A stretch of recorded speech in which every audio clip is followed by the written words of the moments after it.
Okay, I'm getting over to the return now. I've done 1, 2, 3, and 4. Get the fourth one. Okay. All right. Now, like I said, when I first took this one out, it was right behind the wall. It didn't really drop down too far, but I had already stuffed it and put the silicone in it and sealed it up pretty good. So it sat there until I took that one out. So being this one dropped, it only dropped a little bit. You can still see the silicone not dripping or whatever, but the other one fell down just a little bit further. That being said, the other side had one loose over here, and then I did this one. It dropped way down there, and some water started to leak out. Even though I had a sponge in it, I didn't have it fully filled with silicone just yet. So I had to kind of stick something in there, a large screwdriver, to kind of pry it up. It didn't fall that far. So I pried it up and kind of held it in place while I finished siliconing it, and it was fine. It stopped leaking. It was just a little trickle. I could feel it when I lifted it back up. So no big deal right there, which in turn made this one fall down a little bit further as well. So it's a whole contraption that goes from one side to the other. So there's a tube here, comes through and it goes around. So they all hook together. So when one drops, they both drop. You know, they drop to the bottom somewhere down there. So these all sealed up. Now, coming to this return, like I said, I'm assuming that this is in line. This hole, this return, and that hole. So again, it dropped down some here, but I'm assuming that when I take this out, it may drop way down. So I'm going to do what I have to do to it before I take this all the way out, just in case I can't pull it back up or I can't reach it once it falls down there. So I've already stuffed a pretty big piece of sponge down in there, and actually turns the corner right here. But I'm going to put some more in there, and some more and some more, until I think I got enough in there. Don't really care. You know, how much I stuffed in there doesn't really matter, right? So let's put a whole lot in there. So I'm going to put that in there. I'm going to put some silicone in there, and I'm going to put the spray foam all in there.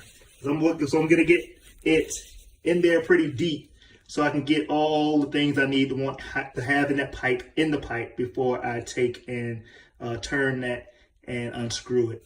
So just letting you know, before you do that, before you take that last one out, you might want to get that final one kind of started and filled in good, just in case the whole apparatus that's behind it falls to the floor, so you won't be stuck trying to fish it out and seal it up then. So this one is a little bit bigger. It's got a big holes, so I'm going to stuff it and do what I got to do before I let it drop. Okay, I filled it with the foam, minimal expanding for windows and doors.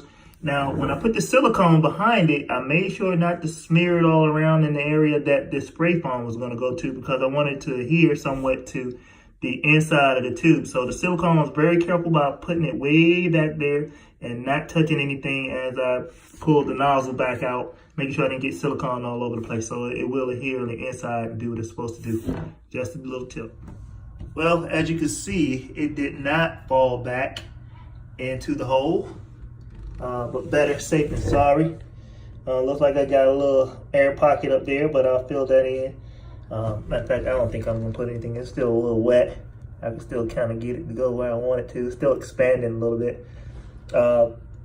But I'll probably put a little bit more in there since it's not going to fall down. So I got plenty. So I'll fill it up a little bit more. But what I want to do is clean up the edge.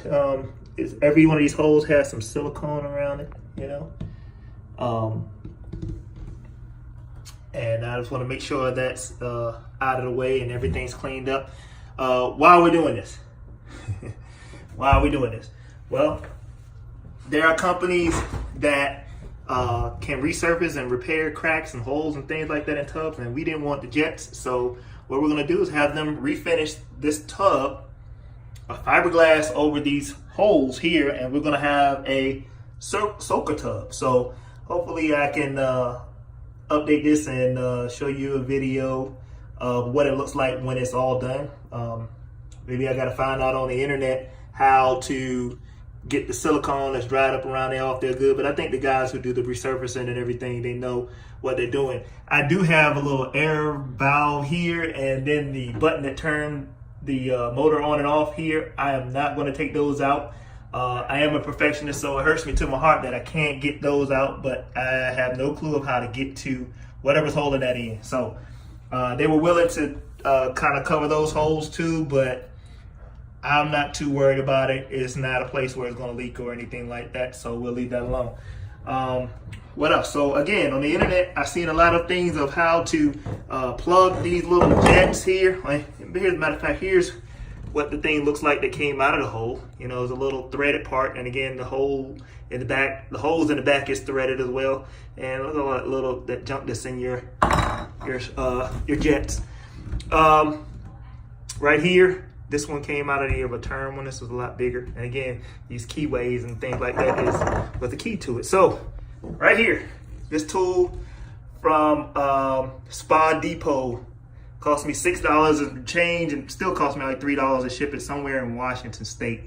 But there's a few places that you can get it as far, as much as 25 bucks for it. But I was patient enough to wait and get it. So again, it has, I'm using the first two sections of it that for my spa. So again, there's another little section it maybe fit your configuration. So I try to give it a try. So I'll try to put some pictures at the end of the website and the model number of this product.